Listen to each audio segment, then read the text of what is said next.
Voilà.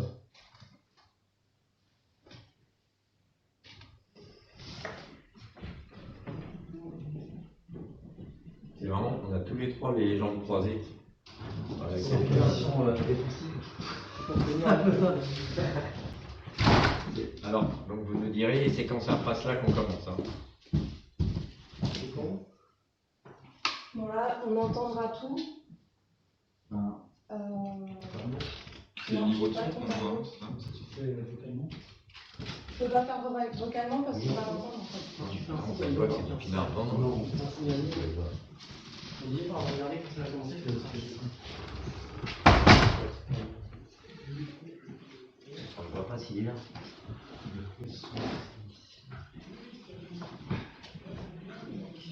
Je vais commencer le stream. Donc je te regarde. Oui, j'attends que le film.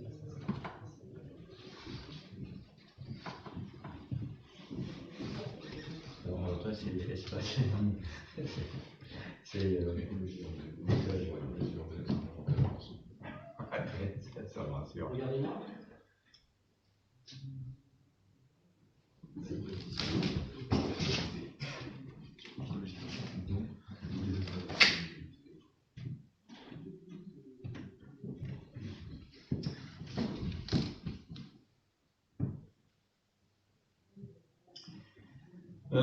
Mesdames et messieurs, chers Noiséennes et chers Noiséens, bonsoir. Nous voilà réunis pour notre troisième Facebook Live, ou Live Facebook, dans le sens que vous voulez, tout est permis. Ce soir, eh bien, la thématique sera les mobilités, j'y reviendrai.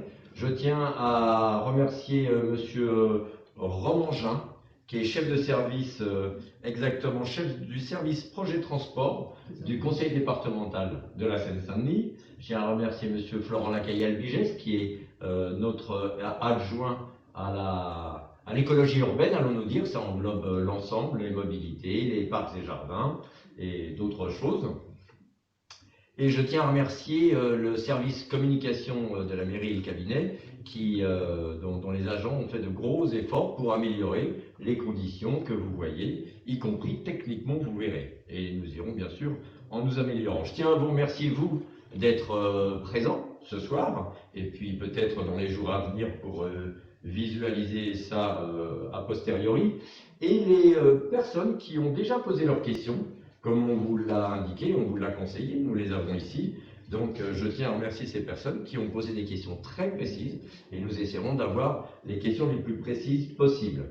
La règle un petit peu de ce Facebook Live, comme nous l'avons déjà dit lors des deux premiers, c'est que, eh bien, c'est du live et qu'à ce titre, nous n'avons pas forcément des réponses à toutes vos questions, mais que malgré tout, comme la dernière fois, le mois dernier, lorsque j'étais seul, nous avons répondu au maximum de questions en direct, et à l'issue, nous avions 350 questions, et donc les services ont pris le temps pendant 10 jours à répondre à l'ensemble, a priori, des questions. J'espère qu'il n'y a pas eu de loupé, mais pour vous dire que ce soir, nous ne pourrons pas répondre forcément à toutes vos questions, mais elles seront, bien sûr, nous y répondrons, et des éléments de réponse seront en ligne sur notre site dès demain soir, avec des éléments techniques, puisque ce soir, vous allez voir quelques slides qui apparaîtront, et il y en aura d'autres qui seront sur notre site dès demain pour vous aider des éléments visuels sur la problématique que nous abordons ce soir.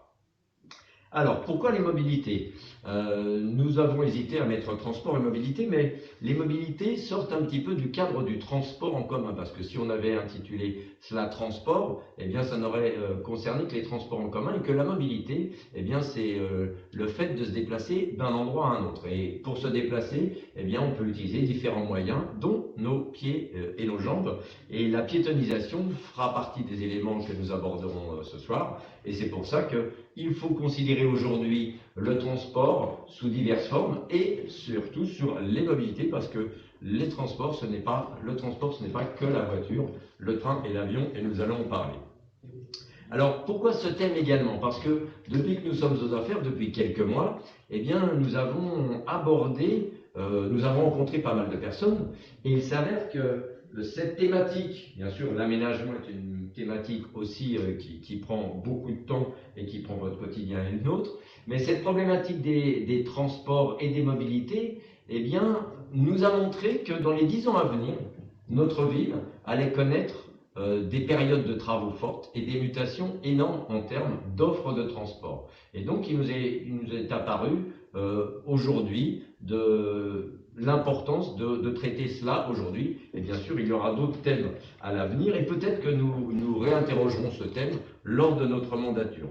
Donc, ça, c'est la première chose, et que comme nous sommes dans une ville qui est en pleine mutation et en pleine densification, forcément, les densifications appellent des problématiques d'équipement public, mais appellent des problématiques de transport. Alors, sur Noisy, dans les 10 ans à venir, mais Monsieur Florent Lacaille-Abigès reviendra dessus, vous allez voir que nous allons traiter du pont de Bondy avec la gare du Grand Paris Express, nous allons traiter du TZN3, nous allons traiter bien sûr du tramway qui va traverser Noisy du nord au sud, du sud au nord, comme vous voulez, et il fera l'aller-retour, donc c'est valable aussi. Nous allons aborder la ligne 11, le métro de la ligne 11, qui tourne autour de Noisy, mais qui impacte énormément à la fois notre vie et notre possibilité d'aller à Paris ou ailleurs. Il y aura les pistes cyclables, il y a la gare RER et le pôle gare qui va connaître un réaménagement, avec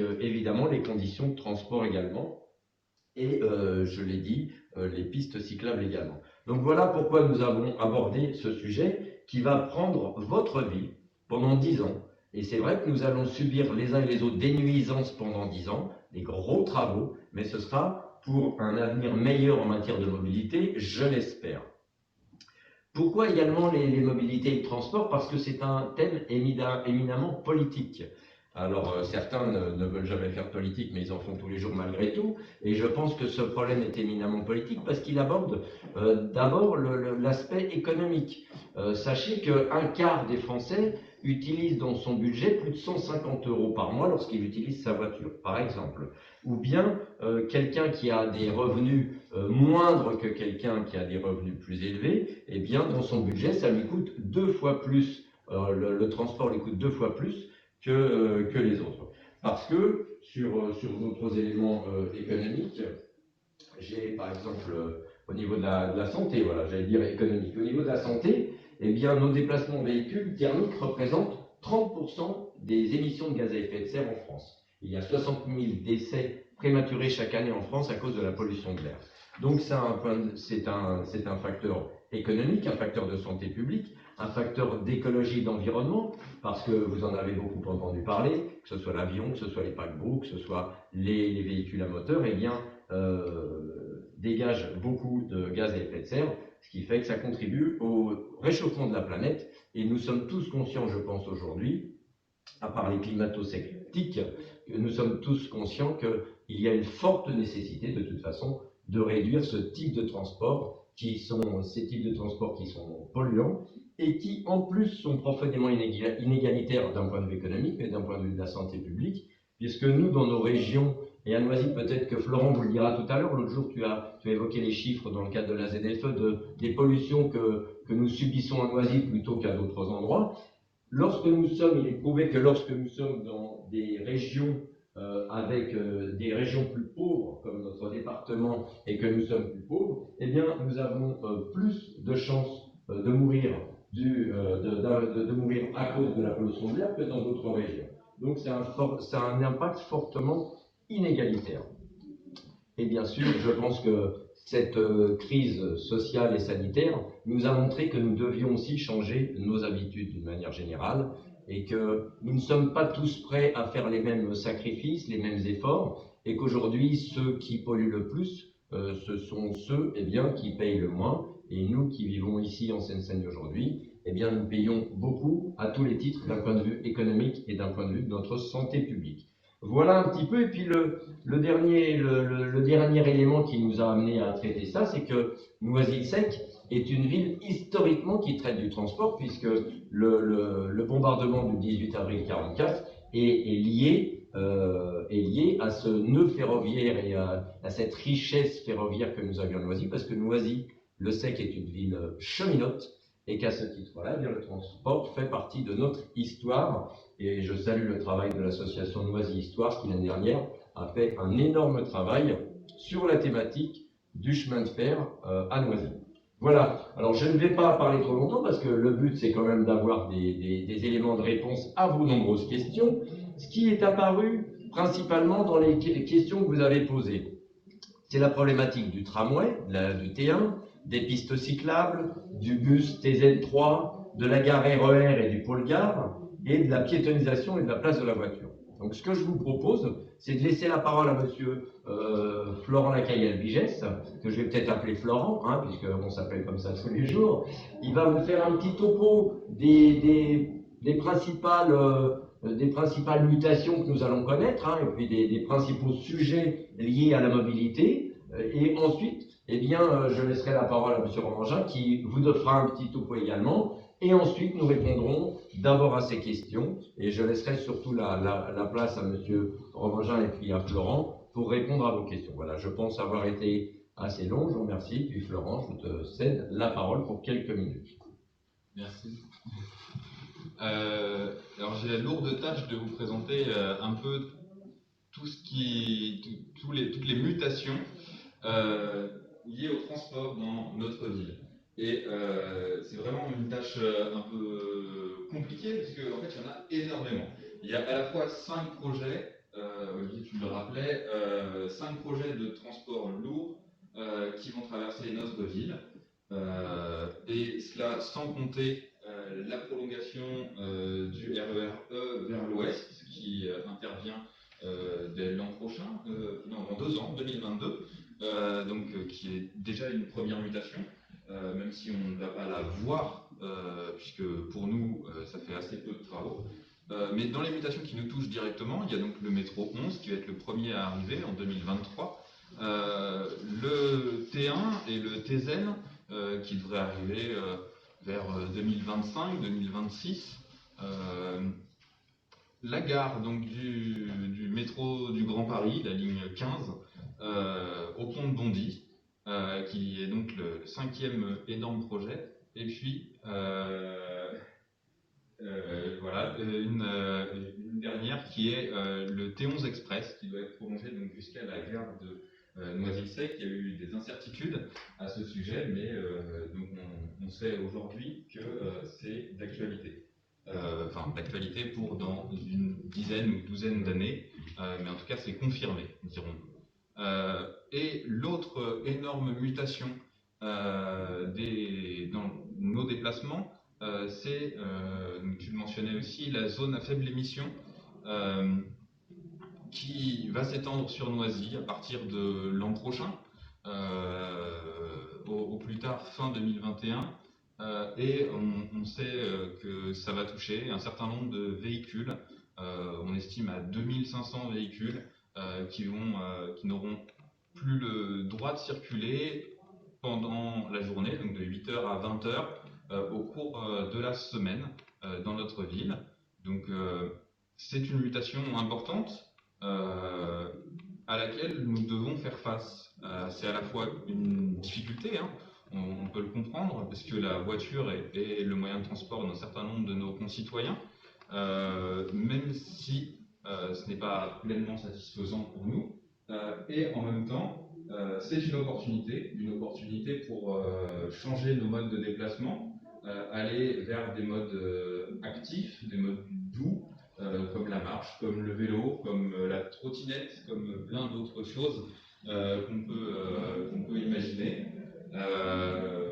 Voilà, je mentionnais donc la voiture et j'aimerais dire, voilà, on va supprimer en effet un certain nombre de voitures l'an prochain. En tout cas, elles n'auront plus le droit de circuler pendant beaucoup de plages horaires. J'ai envie de dire, notre objectif, peut-être qu'on peut le dire, c'est en fait finalement de ne pas remplacer, si possible, ces voitures. 2500 véhicules en moins, on pourrait dire, achetons 2500 véhicules électriques et ce sera réglé. Et je pense que ce n'est pas une solution satisfaisante parce que, en fait, à terme, nous devrons certainement nous passer beaucoup plus de la voiture, aller vers des véhicules qui sont partagés, aller vers des véhicules, aller vers d'autres modes de transport, on le mentionnait. La voiture, en fait, c'est une vieille solution, c'est un vieux choix qui a été fait, un vieux choix politique, comme tu le disais, et en même temps, aujourd'hui, c'est la source de très nombreux problèmes, et c'est quelque chose que nous devons, un problème dont nous devons nous emparer, à la fois parce que ça coûte cher aux gens. Plus de 150 € par mois, c'est quand même conséquent pour les budgets de nos concitoyens. Ça coûte cher à nos villes, le budget voirie, par exemple, qui représente plusieurs millions chaque année, sans compter les budgets annexes, le fait de voir élaguer un certain nombre d'arbres, parce que les branches trop basses gêneraient la circulation, le fait d'avoir des agents devant les écoles qui font traverser, alors que peut-être qu'on préférerait les avoir à l'intérieur des écoles pour accompagner nos enfants, etc. Tout un tas de choses comme ça. C'est aussi un blocage pour un certain nombre de déplacements, et Noisy là-dessus est bien servi puisqu'on est traversé par 2 autoroutes et une nationale, donc on sait qu'on ne traverse pas une autoroute comme ça. Je pense que les habitants de la Boissière en ont bien conscience, les habitants du Londeau aussi, qui sont un peu enfermés par le passage de l'A3, et les habitants du nouveau quartier Engelhardt, qui sont aussi bien servis en étant séparés de tout le reste de la ville par la nationale. Voilà, pourront tous en témoigner. Et puis, donc, évidemment, un problème écologique et un problème de santé publique, quand on sait que, en fait, sur notre territoire, il n'y a pas tellement d'endroits où la qualité de l'air est bonne. On va du moyen au mauvais, mais en fait, il n'y a pas tellement d'espace dans notre ville où on peut respirer un air de bonne qualité, ce qui est inquiétant pour nos poumons et pour les maladies chroniques qui peuvent en découler. Donc voilà. Je ne vais pas aller beaucoup plus loin. L'an prochain, nous lançons donc un plan vélo, nous lancerons donc une étude de stationnement. Est Ensemble réactualise son plan local de déplacement. Et donc nous aurons tous ces enjeux en tête, en plus des 5 énormes projets de transport donc, qui font un peu notre quotidien dans les services, puisqu'on y réfléchit très souvent. Et donc on aura, je pense, plein d'occasions pour parler de mobilité. J'espère avec vous, j'espère qu'on va pouvoir lancer des rendez-vous, qu'on va pouvoir sortir du Covid et se rencontrer pour parler de tout ça et réfléchir ensemble à comment nous déplacer demain. Merci Florent. Juste avant de vous passer la parole, Monsieur Romangin, je vais revenir sur 2-3 petites choses qu'a dites Florent. Remplacement de la voiture, bien sûr, c'est une question. On sait très bien que c'est polluant, mais on sait très bien que parfois on ne peut pas s'en passer parce que les moyens de transport ne nous permettent pas, d'un point de vue de la desserte et d'un point de vue du tarif. Et je pense que politiquement, c'est ce que font nos élus, que le portent souvent à la région dans d'autres territoires. Eh bien, je pense qu'il faut que nous nous battions les uns les autres pour des politiques tarifaires incitatives. Parce que se passer de la voiture est une chose, mais si en effet le transport en commun, quel qu'il soit, eh bien, nos moyens ne nous permettent pas de le faire, ou ça reste quelque chose d'onéreux, ou que nous n'avons pas les dessertes suffisantes, nous ne les utiliserons pas. Deuxième élément, c'est que les conditions doivent être réunies dans ces transports en commun. On parlait du prolongement du RER-E, qui en effet, aujourd'hui, les travaux, peut-être que vous les voyez, ils sont à Porte-Maillot, il ira jusqu'à Nanterre. Mais il y a un problème de saturation, puisque partout sur cette ligne, il y a une surdensification de la population. Donc il faut aussi réfléchir, et c'est pour ça que les moyens de transport se multiplient, il faut aussi réfléchir eh bien, à l'occupation de ces transports en commun et à leur saturation que l'on connaît déjà. Sur la ligne 15, juste pour compléter, elle ira de mémoire de Saint-Denis, Pleyel jusqu'à Champigny, ce qui permettait surtout de faire de la banlieue à banlieue. Le projet initial, c'était ça, pour éviter de repasser par Paris pour se déplacer de banlieue à banlieue. Donc nous serons en plein sur la ligne, de Saint-Denis jusqu'à Champigny. Il vous a parlé du plan vélo. Florent travaille depuis quelques semaines et quelques mois sur l'installation pas de bornes, mais de stations Vélib. Donc le projet, au moins pour l'année prochaine, tu me reprends si je me trompe, Tout à fait. c'est d'installer 3 stations Vélib. Nous l'avons voté d'ailleurs, je crois. Hein. Une à Engelhardt, une à la gare et une sur le centre-ville, aux alentours des équipements culturels que vous connaissez. Et en fonction de la popularité et puis de la réussite, eh bien, nous tenterons de développer chaque année ces stations Vélib dans le cadre du plan vélo. La marche, on en parlait, c'est quelque chose de déterminant, et puisque nous travaillons tout à l'heure sur le cœur de ville, eh bien sachez que quand il y a un projet de réaménagement de notre ville, eh bien nous pensons aujourd'hui, pas que nous, hein, au schéma de circulation piétonne, parce que plus nous faciliterons cette circulation piétonne, plus elle sera protégée, plus elle sera apaisée et apaisante, eh bien plus on aura envie de se déplacer. C'est pour ça que nous allons piétonniser la rue Jean Jaurès, sur laquelle nous reviendrons. Et pour ma part, c'était tout. Merci Florent pour cette description. C'est un peu inquiétant, j'en conviens, mais en même temps, ça pose les enjeux. Ça pose les véritables enjeux, exactement. Nous ferons part tout à l'heure de quelques souhaits politiques. Je vous laisse la parole, M. Romangin. Merci, Monsieur le maire. Donc, je vais commencer par décrire un peu notre mission et l'organisation qu'on a mis en place par rapport à cette mission sur les projets de transport. Ensuite, je reviendrai rapidement pour illustrer les propos sur une carte qui montre l'ensemble des projets et surtout les pôles d'échange et d'interconnexion principaux. Ensuite, je décrirai rapidement les caractéristiques principales des opérations que l'on porte au département avec la RATP, j'y reviendrai, qui sont le T1 et le TZN3. C'est bon au niveau du son. Ouais.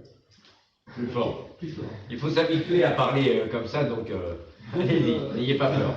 Donc voilà, au département de la Seine-Saint-Denis, direction de la voirie, il y a un service qui s'appelle le service projet transport, et donc qui est là pour assurer la maîtrise d'ouvrage opérationnelle des opérations de transport type tramway ou bus à haut niveau de service. Mais ce sont des opérations qui sont tout autant en fait des opérations de requalification complète des axes ou des espaces publics concernés, empruntés, et où on retrouve les questions de mobilité et d'amélioration des mobilités, que ce soit la pratique du vélo ou la marche à pied avec les trottoirs, etc. Donc c'est surtout sur ce volet maîtrise d'ouvrage, insertion urbaine, comme on dit, que le département s'est positionné sur ces opérations de transport en maîtrise d'ouvrage. Et le département a été désigné maître d'ouvrage en fait par IDFM, qui est l'organisateur des transports en commun en Île-de-France. IDFM, pardonnez-moi, Île-de-France Mobilité. Île-de-France Mobilité, l'ancien STIF pour ceux qui peuvent connaître. Et donc il a été, généralement on est commaître d'ouvrage des opérations de transport, et sur le T1 on est commaître d'ouvrage avec la RATP, donc le département assure l'insertion urbaine autour des installations de transport, le site propre, les infrastructures et le système de transport dont la maîtrise d'ouvrage est donc assurée par la RATP. Et sur le TZN3, donc il y a un bus à haut niveau de service, c'est-à-dire l'équivalent d'un tramway mais avec des matériels bus, toujours en site propre avec des stations dédiées, et j'y reviendrai sur tout le parcours. Le département est maître d'ouvrage à la fois de l'infrastructure de l'aménagement urbain, du système de transport et du système de l'infrastructure de transport et du système de transport. La RATP, quant à elle, est maître d'ouvrage de la transformation énergétique du dépôt bus des pavillons sous bois, qui va donc accueillir les bus TZN3 à la mise en service. Pardonnez-moi, le bus TZN3, il reliera Alors, je vais y revenir. D'accord. Donc, est-ce que vous pouvez passer la diapo 2, l'image 2? La diapo numéro 2, s'il vous plaît. Bon, donc ça rappelle, voilà, impeccable. Donc ça rappelle l'ensemble des projets dont vous parliez, monsieur Albigès, que vous évoquiez, avec, on voit en bleu le T1 dans sa partie historique en bleu continu, jusqu'à la gare de Noisy, et ensuite le prolongement du T1 qui nous occupe actuellement jusqu'à Val-de-Fontenay. Et on voit donc les principaux points d'interconnexion et d'échange, qui sont donc la gare le pont de Bondy, dont vous parliez aussi, On va donc avoir une interconnexion TZN3, T1 et puis un certain nombre de lignes de bus. À la gare de Noisy, pôle d'échange historique, comme vous l'avez rappelé, entre le T1 et le T11 Express, dont vous parliez, M. Labugès, le REE et également différentes lignes de bus.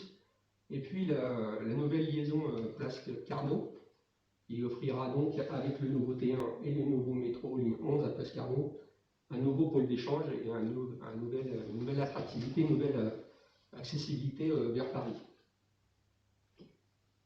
Ensuite, la diapo suivante.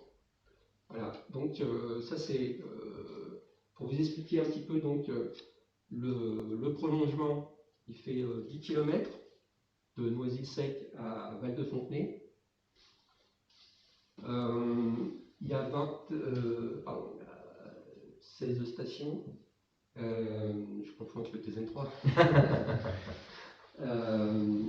Et les temps de parcours qui sont illustrés là, donc 8 minutes entre Noisy, la gare de Noisy et la place Carnot, et 35 minutes en tout de Bobigny à Val-de-Fontenay. Il y a la partie historique qui va être. Vous pouvez laisser la partie historique donc, qui s'étend depuis l'Est Gennevilliers jusqu'à passant par Bobigny et puis en arrivant à Noisy-le-Sec. La partie historique qui va faire l'objet d'une rénovation et d'un changement de matériel avec des matériels roulants, enfin des rames de tramway beaucoup plus modernes à l'horizon fin 2023. Et donc dans le projet de prolongement, il est également prévu de rénover les stations, d'adapter les stations et pour accueillir le nouveau matériel entre Bobigny et la gare de Noisy-le-Sec. L'ensemble du T1 sera, à l'issue de ce prolongement, sera exploité en 3 arcs différents. Et donc la gare de Bobigny sera, disons, le point intermédiaire de l'arc Est. Et donc cette gare cette station va être entièrement démolie pour être reconfigurée pour permettre cette exploitation en arcs différents. C'est une sorte de station de connexion et de régulation où on a le choix en fait entre rester dans la rame et puis après le temps de régulation, la rame continue sur le reste du parcours, ou changer si on est un peu plus pressé, de changer de rame et de prendre l'arc suivant, les rames de l'arc.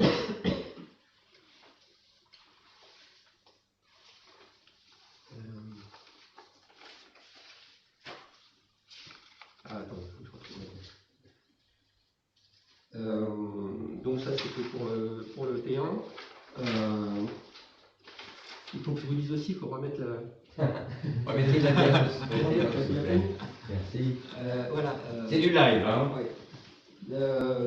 Ce prolongement s'accompagne également de la création d'un nouveau site de maintenance et de remisage des futurs rames de tramway. D'accord. Qui se situe rue de Rony à Montreuil. On le voit difficilement, mais voilà. Donc, je le disais tout à l'heure, il y a effectivement 15 nouvelles stations et 6 stations réaménagées. Il y a un franchissement de l'autoroute A3 avec un nouvel ouvrage. Le tramway aura ce prolongement bénéficiera de 27 nouvelles rames. Les intervalles de passage en heure de pointe sont 4 minutes en heure de pointe et 6 minutes en heure creuse, avec des horaires de tramway classiques, certains 5h30, 1h, 0h30, 1h, et 50 000 voyageurs jour estimés. Également, ce qu'il faut noter, en restant sur cette slide, sur ce graphique, c'est que ce prolongement va être financé en 2 tranches différentes. Il y a une tranche fonctionnelle numéro 1 qui est financée dans le cadre de contrat de plan État-région actuel, qui va aller de Noisy-le-Sec à la rue de Rony jusqu'au site de maintenance et remisage. Donc là, le planning, le calendrier prévisionnel, c'est une mise en service fin 2025. Et ensuite, le prolongement qui sera financé dans le cadre du prochain contrat de plan sera fait dans la continuité Actuellement, ce contrat de plan est en cours de concertation et d'élaboration. Donc on imagine que les travaux de la deuxième phase pourront se dérouler de 2023 à 2026, avec une mise en service totale de l'opération à 2026. Donc cette opération présente quelques particularités comme la démolition de l'ancienne A186 à Montreuil et également, donc je disais, des ouvrages de franchissement de la Croix et également un élargissement au niveau de la rue Anatole France, de l'avenue Anatole France à Noisy-le-Sec, en approche de la place Carnot, où pour faire passer le tramway donc sur l'avenue Anatole France, il est nécessaire d'élargir la plateforme et donc de faire des murs de soutènement sur le coteau qui se situe sur la droite quand on va vers place Carnot.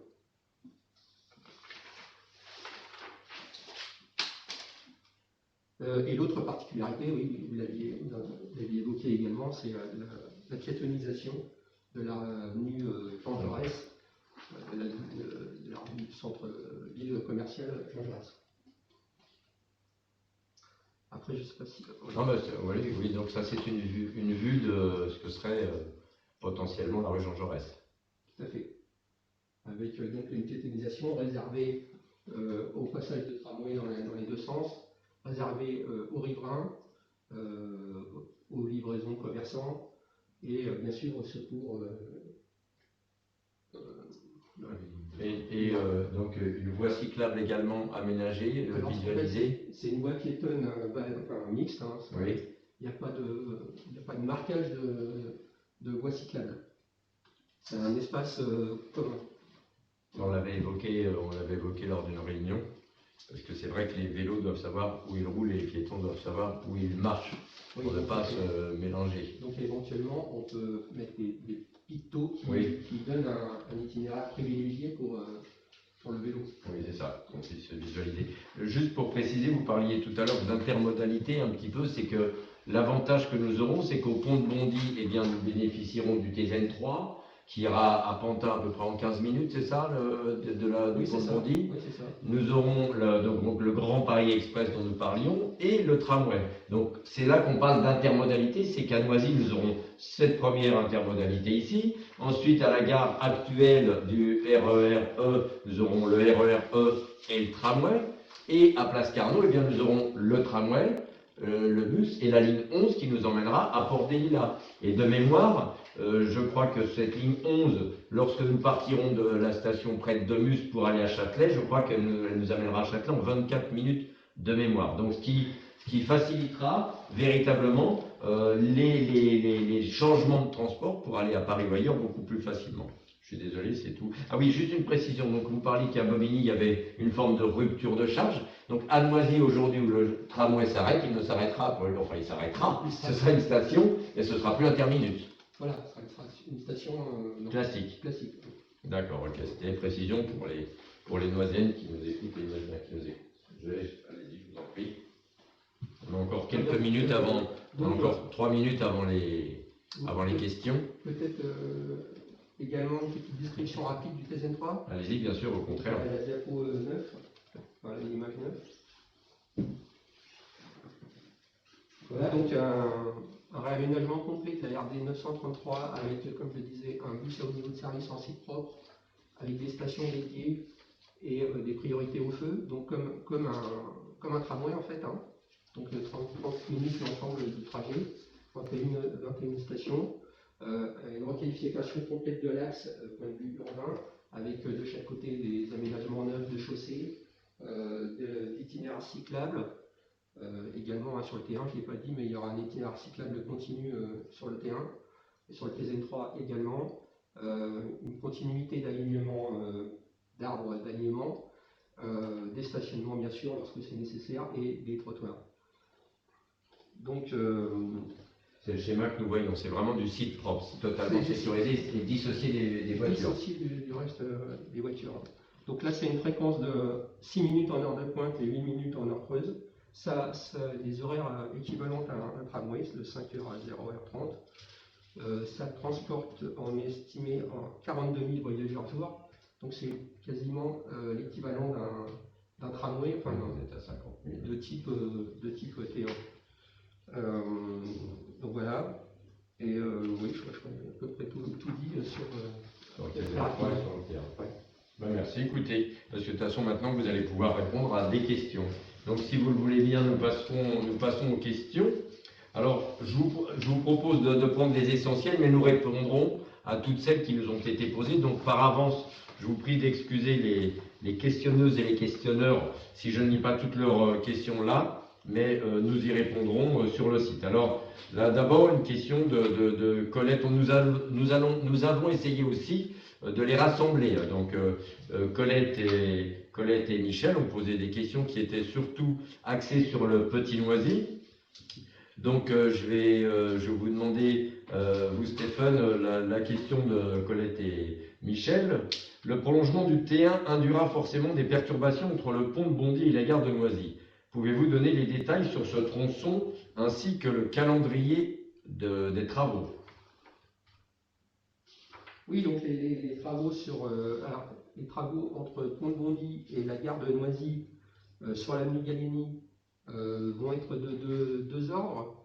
Il y aura des travaux d'aménagement d'un itinéraire cyclable, de bandes cyclables en fait, qui seront donc réalisés en réduisant le terre-plein qui est actuellement entre les chaussées et la partie transport. Et cet espace gagné va permettre de réaliser des bandes cyclables dans chaque sens, sans toucher aux bordures de trottoirs actuelles en fait. Les autres aménagements, comme on le disait tout à l'heure, c'est l'arrivée du nouveau matériel de tramway qu'on appelle, que la RATP appelle et l'IDFM appelle TW20, qui est plus capacitaire et qui est plus grand, qui est plus long. Il n'est pas plus large, mais il est plus long. Et donc il faut réaménager les quais de station, comme le Petit Noisy, il faut les allonger. Et donc ça c'est la partie de travaux RATP qui vont également être nécessaires pour aménager l'avenue Gallieni. Donc là on réfléchit au phasage des travaux actuellement entre la RATP et nous, et les travaux sont prévus dans l'année 2022. Je ne sais pas si on considère que c'est au Petit Noisy ou pas, mais il y a aussi le terminus de la gare qui va être déplacé du coup sur le pont Gallieni pendant la phase transitoire des travaux de réaménagement de cette station terminus qui ne sera plus terminus. Oui, c'est-à-dire provisoirement pour l'arrivée du nouveau matériel d'ici fin 2023, il faudra réaliser cette station provisoire à la taille des futures rames sur le pont RER en provisoire, et ça nous permettra également de pouvoir démolir la station actuelle en face de la gare et de reconstruire la nouvelle station pour accueillir le prolongement du TER. Très bien, je vous remercie. Alors, Et ça, par contre, ça va intervenir à partir de septembre 2021. ah oui, donc c'est très proche, quoi. Donc la station actuelle qui sera transférée sur le pont de la gare de Noisy, donc septembre 2021, donc c'est assez proche en effet. Parce que les travaux démarreront au mois de mars 2021 pour le tramway. Alors, actuellement, on est dans une phase de travaux préalables de dévoiement des concessionnaires, qui ont commencé en fin 2019, même mi-2019, et qui vont se poursuivre à peu près toute l'année 2021, en particulier sur Jean Jaurès, Anatole France.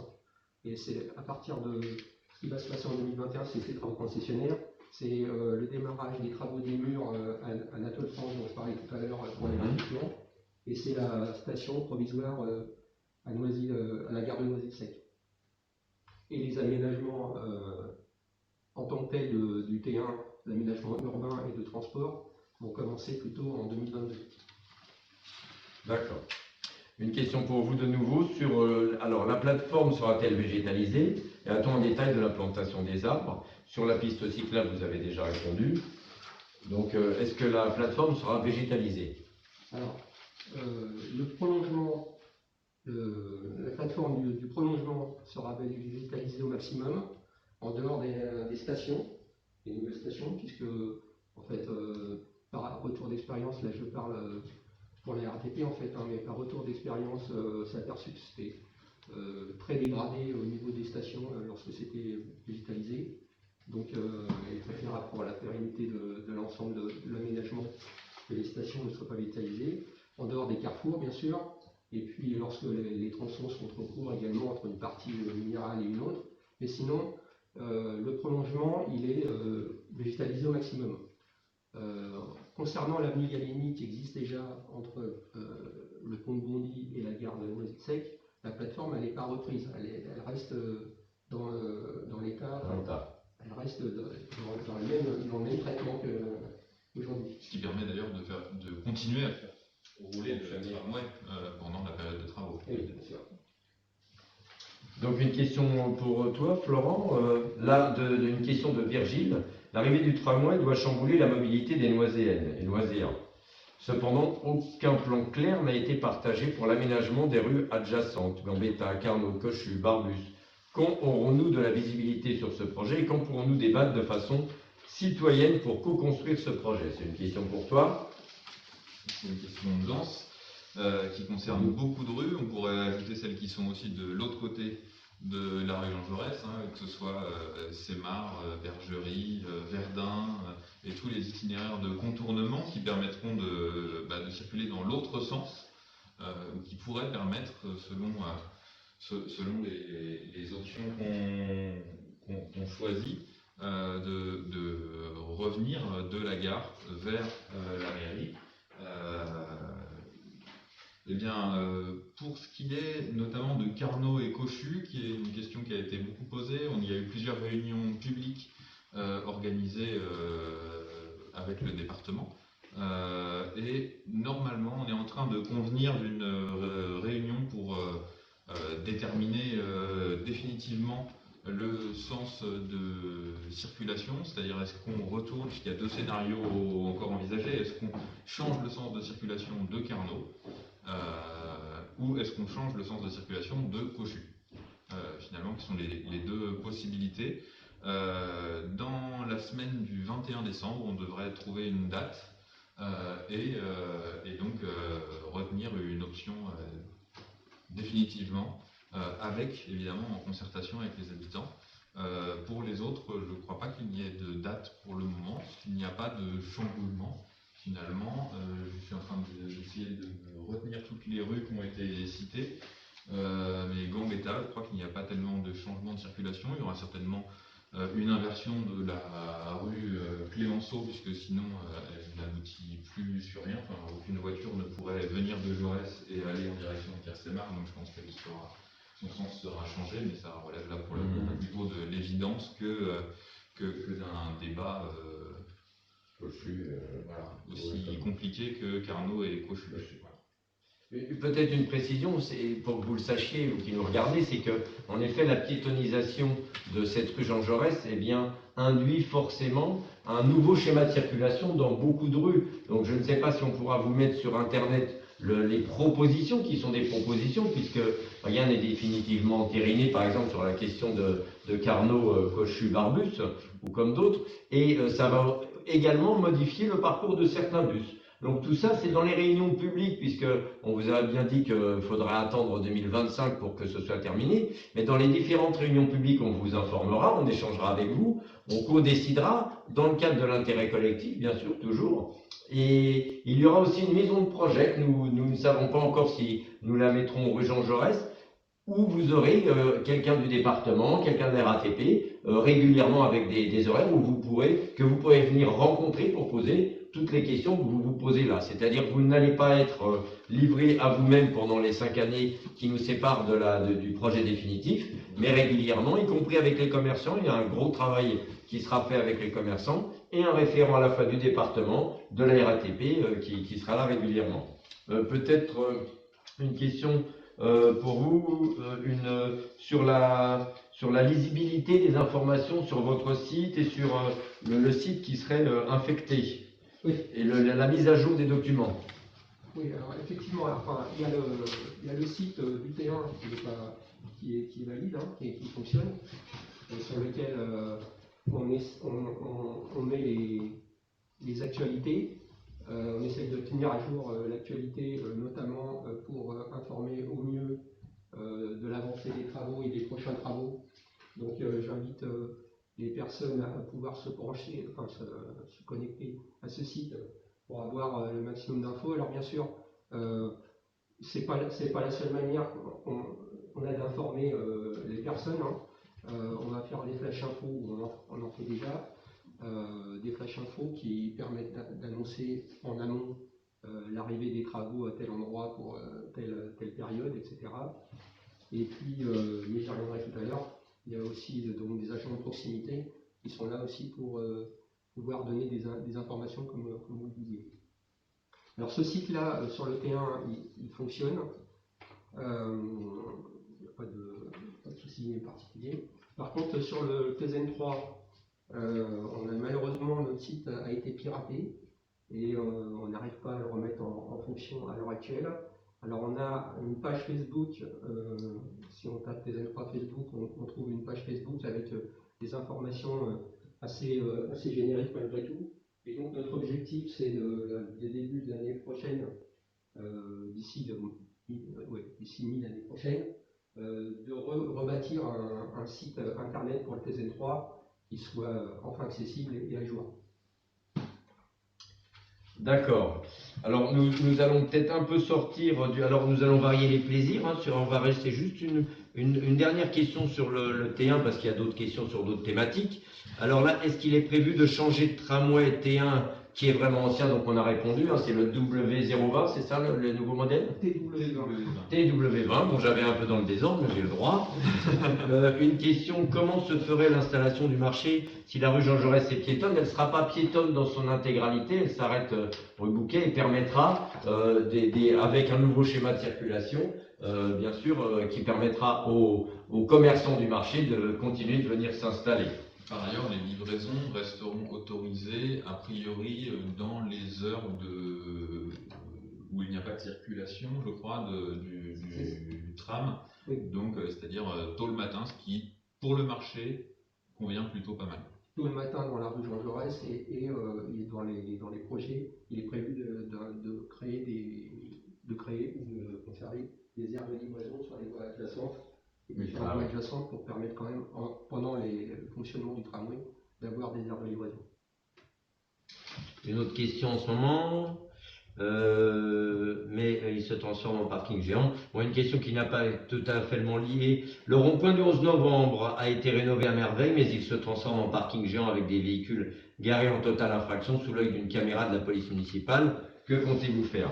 Alors, eh bien, nous comptons verbaliser comme ça l'était avant. Alors, je ne suis pas sûr qu'elle soit remise en état, cette caméra, mais de toute façon, elle sera remise en état. Elle était active depuis des années, ce qui n'empêchait pas, malheureusement, des véhicules de stationner en toute irrégularité, malgré des verbalisations de ces véhicules. Donc, ce problème du stationnement est lié à la mobilité, mais c'est pour ça que la problématique, plus nous densifions nos territoires, sans se préoccuper de la question des équipements publics, des crèches, des écoles, mais sans se préoccuper des mobilités, eh bien, est une mauvaise politique parce que ça amène avec des problèmes de stationnement partout et donc une impossibilité, une insatisfaction pour tout le monde de se déplacer et de stationner. Donc, j'entamais tout à l'heure en parlant de la place des voitures et ce n'est pas juste pour qu'on se fâche avec les automobilistes ou inquiéter tout le monde, c'est qu'on a des vrais problèmes de circulation, on connaît les bouchons, on a des vrais problèmes sur le stationnement et on doit mener une étude un peu globale et se questionner un peu sur la place de la voiture en ville, puisque moins il y aura de voitures, moins il y aura de problèmes de stationnement. Et on sait qu'ils sont récurrents dans un certain nombre de quartiers. Donc on a besoin justement de profiter de tous ces changements aussi pour aller vers moins de voitures et moins de stationnement. Voilà, c'est une réponse de très long terme là. Avec des nécessités de toute façon malgré tout, puisque cela se fera en douceur, avec des nécessités de repenser le stationnement sur l'ensemble de notre commune. Quoi qu'il en soit, on ne va pas évacuer le problème du stationnement, mais ce dont vous parlez, monsieur ou madame, puisque je n'ai pas le prénom, est un problème surtout de civisme que nous rencontrons partout dans Noisy. y compris sur le problème de la propreté dont nous parlerons prochainement. Alors, puisque nous sommes là sur cette thématique, une question. Alors, vous avez été quelques-uns à poser des questions sur les pistes cyclables. Il y a Stéphane, il y a Andrea. Le canal devient un réel moyen de déplacement vélo. Y a-t-il une prévision de pistes cyclables prévue entre la gare SNCF et le canal? Vous avez répondu. Ensuite, il y en a une. Donc oui, merci, la même, hein, sur la planification de pistes cyclables entre le canal de Lourdes qui sert en effet beaucoup et la gare de Noisy. Donc là, vous avez répondu également.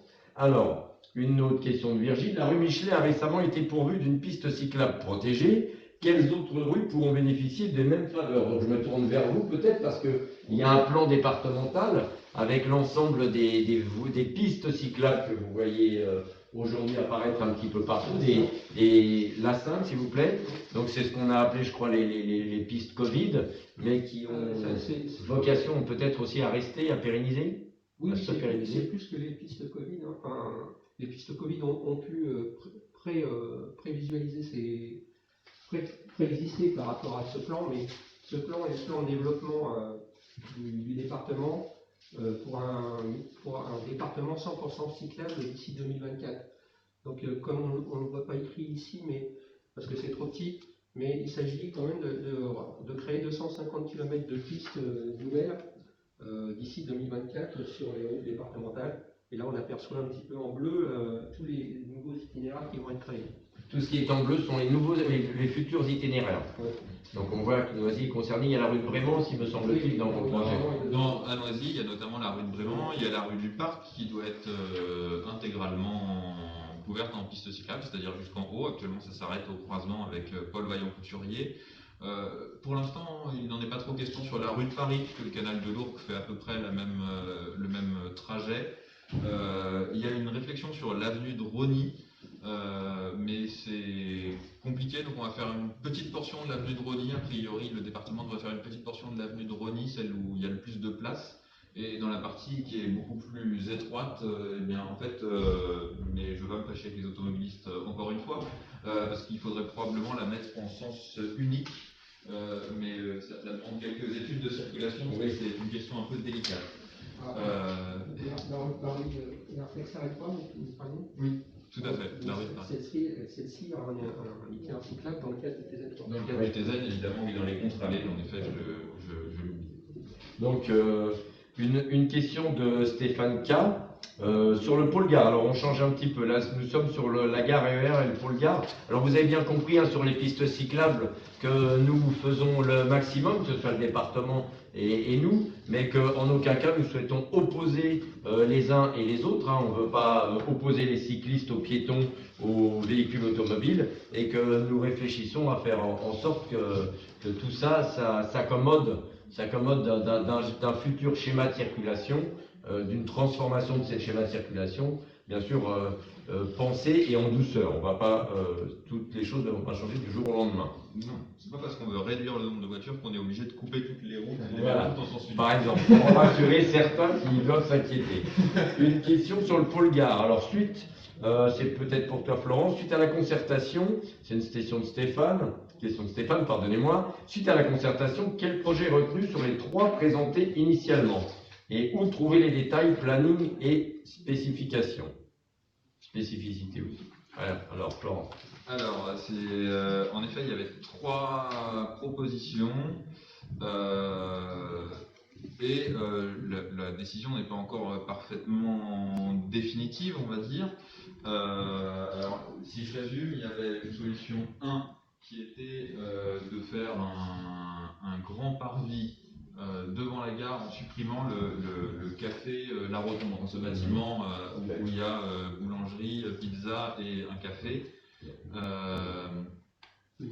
La proposition 2 qui était de supprimer le bâtiment du 1 rue de la Gare, si ma mémoire est bonne, pour faire une descente large et adaptée, notamment pour éventuellement des personnes à mobilité réduite, qui actuellement peuvent très difficilement descendre de la gare dite haute à la gare basse.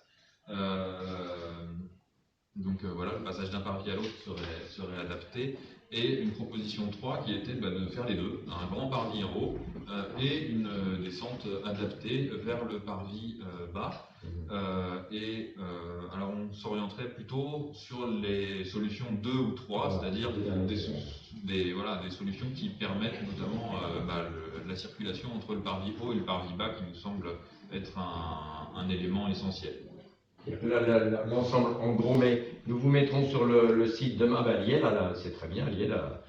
Donc vous voyez un petit peu ce que deviendrait la gare, avec surtout la station plus en bas qu'en haut, et le haut serait un cheminement. On parlait d'intermodalité tout à l'heure, le RER s'arrêterait et ça vous permettrait bien sûr d'éviter ce qui se passe en ce moment où vous sortez du bus et que vous courez en traversant le rond-point de manière dangereuse pour rejoindre la gare. Donc tout ça sera bien sûr pensé dans son ensemble. On voit que c'est un projet de long terme, et donc on voyait sur le dessin qu'en effet, par exemple, le tramway avait changé de place et qu'il n'y avait plus besoin de traverser la rue Jean Jaurès pour rejoindre la gare, ce qui sera aussi plus commode pour nos concitoyens. Alors, une question, nous approchons de la fin, nous avons encore 5 minutes.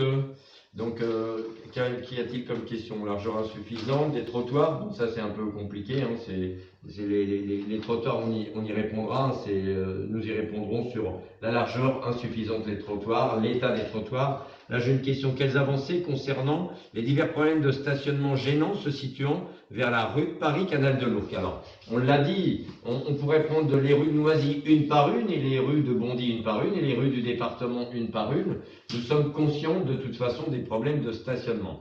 D'où la nécessité, au vu de la densification, même si nous, dans notre projet municipal, nous souhaitons apaiser fortement cette densification, au vu de la densification qui a été prévue, et de ce que vous allez voir émerger dans les années à venir, mais qui ne sont pas issus de nos projets, eh bien, cette densification amènera forcément aussi des voitures, même si nous souhaitons améliorer les mobilités douces et les transports en commun. Donc, ces problèmes de stationnement sont récurrents partout en Seine-Saint-Denis, et nous y réfléchissons aussi, pas seuls, parce que je pense qu'il faut travailler avec les bailleurs, parce qu'aujourd'hui, les bailleurs sociaux ont des parkings parfois inoccupés. Nous le voyons, nous, sur Noisy-Sec Habitat. Nous avons des places de parking qui sont inoccupées parce que l'état des parkings ne permet plus aux locataires d'y aller, compte tenu des conditions de sécurité, des conditions, enfin, de tout cela. Donc, nous avons une réflexion, là-dessus, sur l'ensemble des parkings, l'ensemble des espaces de stationnement pour faciliter au mieux les futurs stationnements, mais de toute façon, c'est un réel problème,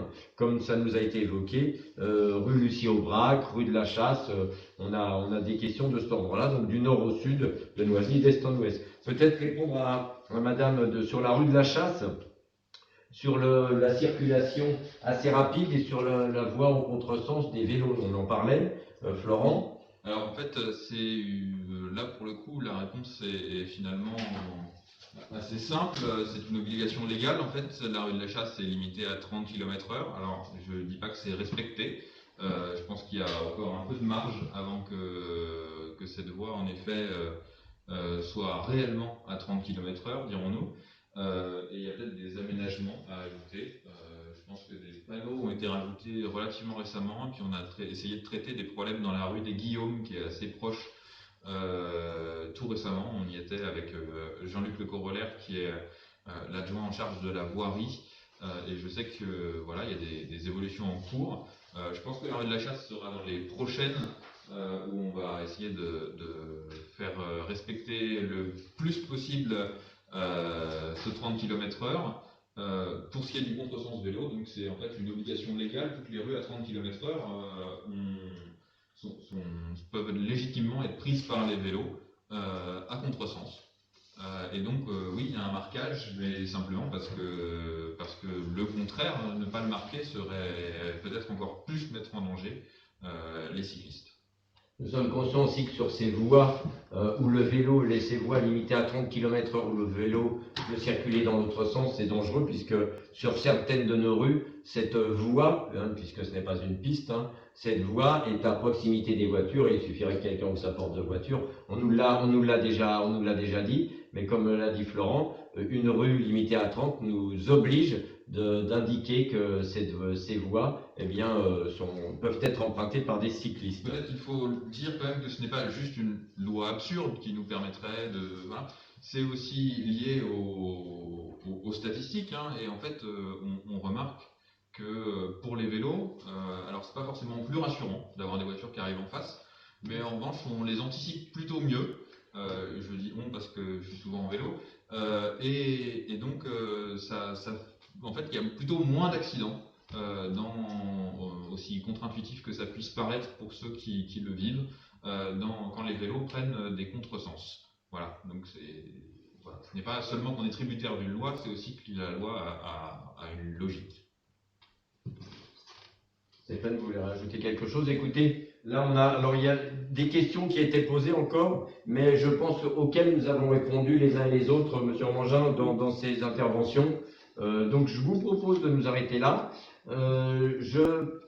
Pour conclure, on pourrait dire que nous avons une volonté d'un aménagement harmonieux, et l'aménagement harmonieux, eh bien, c'est considérer toutes les formes de mobilité. C'est ce que nous avons essayé d'initier ce soir, hein. Bien sûr que nous n'avons pas répondu à toutes vos préoccupations. Il y aura de nombreuses réunions publiques quand la crise sanitaire sera derrière nous et qu'elle nous permettra de nous rencontrer de nouveau. Il y aura notre nouveau site internet qui sera plus interactif, sur lequel vous pourrez poser des questions. Là, s'il y a des questions qui apparaissent, eh bien, nous prendrons quelques jours pour y répondre également.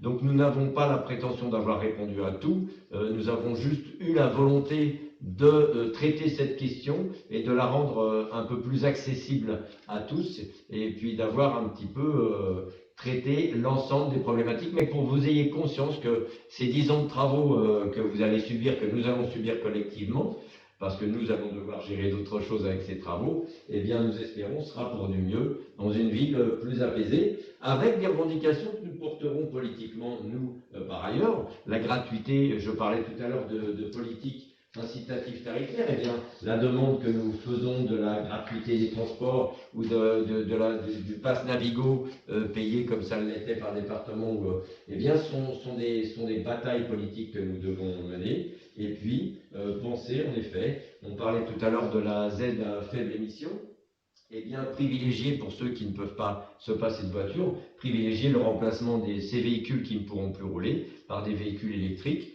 Et puis nous battre, nous, de notre côté, pour qu'il y ait des aides conséquentes pour nos habitants à nous, parce que l'inégalité dont je parlais tout à l'heure, eh bien, elle est cruciale dans ce domaine, puisque tu m'avais dit que sur Neuilly-sur-Seine, par exemple, il y avait beaucoup plus de véhicules, mais ils seront moins impactés par la mesure, parce que ce sont des véhicules plus chers, plus neufs, moins polluants. Donc, vous voyez, ces formes d'inégalité, eh bien, nous les combattrons politiquement, et j'espère que vous les combattrez avec nous pour vivre mieux dans notre avenir. Juste, nous vous souhaitons une bonne fête de fin d'année. Nous vous donnons rendez-vous donc le jeudi 7 janvier. Je serai seul pour répondre à vos questions comme nous l'avons fait la dernière fois, puisque nous alternons un mois sur deux avec des invités et un mois où je serai seul. Donc je vous remercie encore de vous être déplacé du département, Monsieur Mangin. Je remercie de nouveau les Noisiens qui nous ont écoutés, regardés, ceux qui ont posé des questions.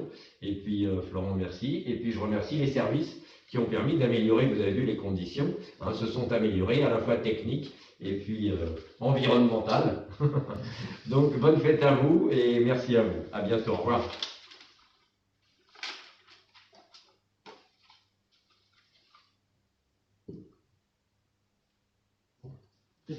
Bon. Vous avez envie d'applaudir.